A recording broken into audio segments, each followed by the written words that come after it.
लेकिन इसी बीच आपको अगली खबर बताते हैं, ईरान और रूस की बड़ी खबर इस वक्त आपकी टीवी स्क्रीन पर। ईरान और रूस के राष्ट्रपति की मुलाकात होगी। ईरान के जो सुप्रीम लीडर है कहा था कि हम इजराइल पर हमला करेंगे और ईरान और रूस के राष्ट्रपति की मुलाकात होगी। बड़ी खबर आपको इस वक्त बता रहे हैं, पुतिन और खामेनेई की मुलाकात होने वाली है। इसकी जानकारी आपको दे रहे। जंग के बीच पुतिन से ईरान के राष्ट्रपति मिलेंगे और देखना होगा कि इस मुलाकात से क्या कुछ निकलकर सामने आता है। मेजर जनरल संजय सोई लगातार हमारे साथ बने हुए हैं। संजय सोई सर, यहाँ एक बात और समझना चाहेंगे, एक तरफ बातचीत अमेरिका की और इजराइल की चल रही है तो दूसरी तरफ ईरान और रूस की भी चल रही है, यानी कि दोनों ही देशों की तैयारी तो पूरी है, लेकिन जब ये दो महाशक्तियां टकराएंगी तो इसकी वजह से इफेक्ट तो बाकी और देशों को भी पड़ेगा।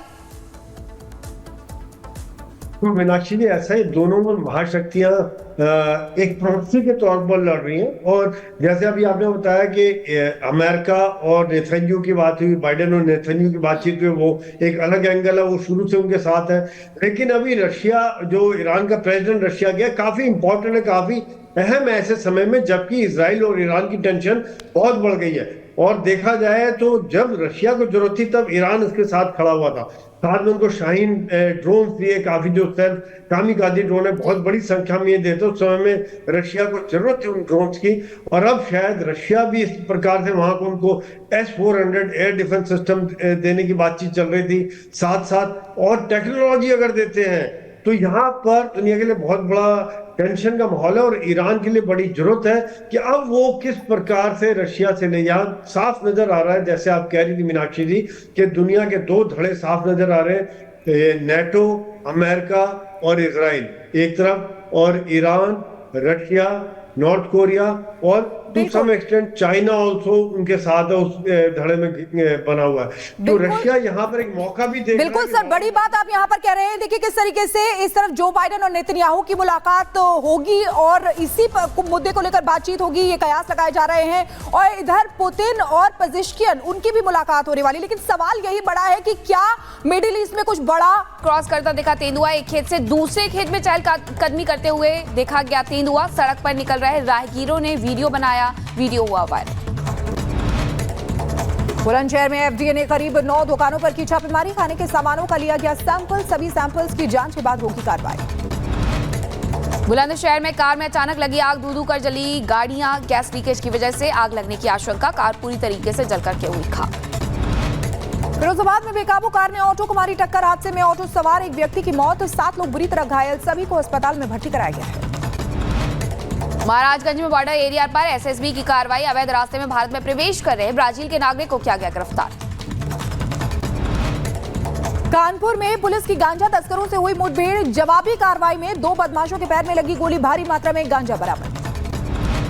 फिरोजाबाद में आग का तांडव, ग्लास फैक्ट्री में लगी भीषण आग, फायर ब्रिगेड की टीम ने आग पर काबू पाया, हादसे में किसी के हताहत होने की खबर नहीं। यूपी के गाजियाबाद में हुआ हादसा, मिट्टी में दबकर एक मजदूर की मौत, वहीं कई लोगों को कड़ी मशक्कत के बाद निकाला गया बाहर। हरिद्वार के जगदीशपुर में सड़क पर आया हाथी, हाथी की चहलकदमी से मची अफरा तफरी, बाद में सड़क से जंगल की ओर हुआ रवाना। यूपी के गौतम बुद्ध नगर में हंगामा हुआ है, एक यूनिवर्सिटी के अंदर आपस में भिड़े छात्रों में 2 गुट जमकर चले लात और घूसे मारपीट का वीडियो सोशल मीडिया पर वायरल हुआ। बहराइच में जुआरी की संदिग्ध परिस्थितियों में इलाज के दौरान हो गई मौत, पुलिस की तरफ से कार्रवाई का आश्वासन मिलने पर परिजनों ने किया दाह संस्कार। यूपी के बदायूं में ड्राइविंग लाइसेंस बनवाने के नाम पर रिश्वतखोरी, लोगों में देखी गई नाराजगी, रिश्वतखोरी के विरोध में लोगों ने धरना दिया। उत्तर प्रदेश के कुशीनगर में दुर्गा प्रतिमा पर पथराव का मामला, पुलिस ने 33 लोगों को गिरफ्तार किया, उपद्रवियों से कराई गई परेड, त्योहार में खलल डालने की चेतावनी भी दी गई। एमपी के इंदौर में दबंगों का कहर, कार में सवार एक परिवार पर किया जानलेवा हमला, घटना का वीडियो हुआ वायरल, पुलिस मामले की जांच में जुटी। इंदौर में गर्भवती महिला वकील के साथ विशेष समुदाय के युवकों ने मारपीट की, गाड़ी टकराने को लेकर हुआ विवाद, पुलिस ने 2 आरोपियों को किया गिरफ्तार, एक मौके से फरार हुआ। यूपी के नोएडा में पुलिस और बदमाशों के बीच मुठभेड़ हुई है, गोली लगने से बदमाश घायल हुआ, कब्जे से चोरी की बाइक और एक तमंचा और जिंदा कारतूस बरामद किए गए। उत्तर प्रदेश के बिजनौर से एक हैरान करने वाला मामला आया सामने, नवरात्रि में सिंघाड़ों पर टॉयलेट क्लीनर का छिड़काव करते हुए एक ठेले वालों को लोगों ने पकड़ा, पुलिस को सौंपा। बिजनौर में पहचान छिपाकर रह रहे मुस्लिम युवक को पुलिस ने पकड़ा, किराए के मकान में महिला के साथ रहता था युवक। मकान मालिक की शिकायत पर पुलिस ने पकड़ा।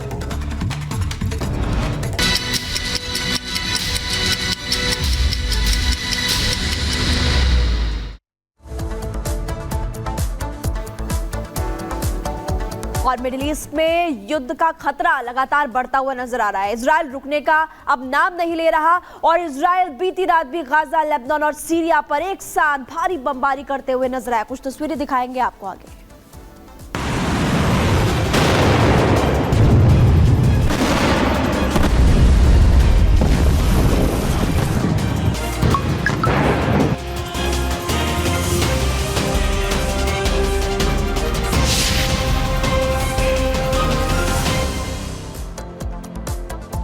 और महायुद्ध से जुड़ी बड़ी खबर आपको बता रहे हैं। ईरान पर बड़े हमले की तैयारी इजराइल कर रहा है। अमेरिकी मीडिया के हवाले से ये बहुत बड़ी खबर आ रही है। आपको बता दें कि इजराइल ने अभी तक कोई भी पलटवार नहीं किया है। लगातार ये कयास लगाए जा रहे हैं आखिर किस तरीके की स्ट्रैटेजी इजराइल की तरफ से बनाई जा रही है।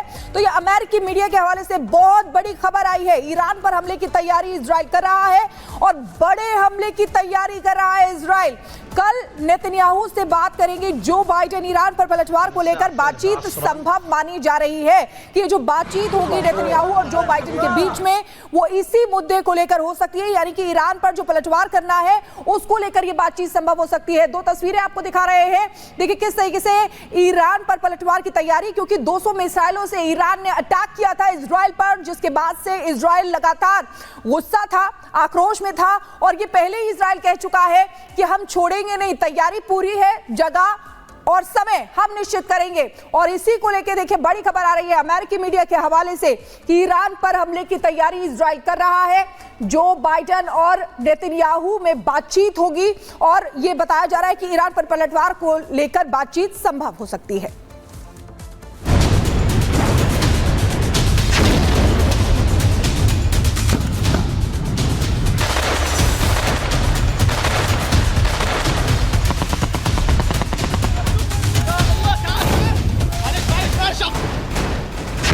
गाजा को खंडहर बनाने के बाद इजराइल अब लेबनान का भी वही हाल करने पर उतर आया है जो उसने गाजा का किया है।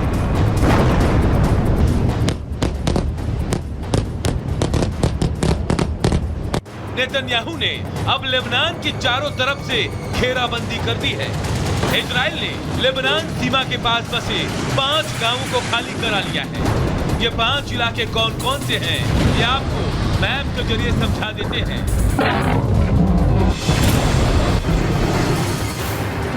दरअसल इन 5 गांवों के नाम रोशनकारा, स्लोमी, किबुत्ज हनीता, किबुत्ज अदमित और अरबल आरामशे है। क्योंकि ये 5 गांव लेबनान सीमा से बिल्कुल सटे हुए हैं, इसलिए इजरायली सेना ने इन 5 इलाकों में अपना सैन्य अड्डा बना लिया है। इजराइल की सेना ने अपने खतरनाक हथियारों को इन्हीं इलाकों में जमा किया है और यहीं से अब इजराइल की सेना लेबनान में घुसकर भयंकर तबाही मचाने की तैयारी में है।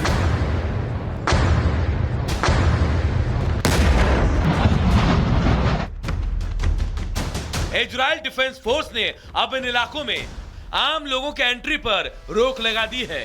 वहीं इन इलाकों में रहने वाले लोगों को भी दूसरी जगह विस्थापित किया गया है, जो इस बात का संकेत है कि युद्ध अब भीषण होगा, क्योंकि गाजा में युद्ध के समय भी इजराइल ने यही किया था।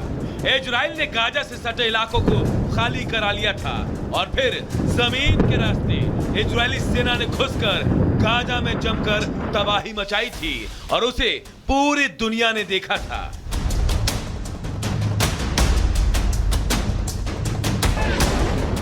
और अब बारी लेबनान की है। नंबर लेबनान का आ गया है। लेबनान को खंडहर बनाने के लिए और हिजबुल्लाह के खुफिया ठिकानों को तहस नहस करने के लिए नेतन्याहू का पूरा प्लान तैयार है।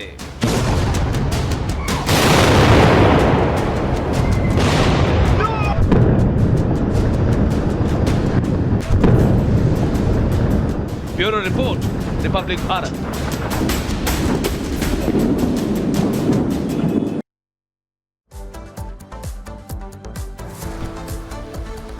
और हमारे साथ डिफेंस एक्सपर्ट जुड़ गए हैं इस पर बात करने के लिए। संजय सोई सर हमारे साथ जुड़ गए हैं, मेजर जनरल संजय सोई। सर, ये जिस तरीके से बात जो होने वाली है अमेरिकी मीडिया के हवाले से, जो बड़ी खबर आई है कि इजराइल बड़ी तैयारी कर रहा है और बड़े हमले की तैयारी कर रहा है, जो बाइडेन और नेतन्याहू में इसको लेकर बात भी हो सकती है, इस पर आपका रिएक्शन लेना चाहेंगे? इजराइल तो तैयारी करके बैठा हुआ है और वाकई में एक प्लान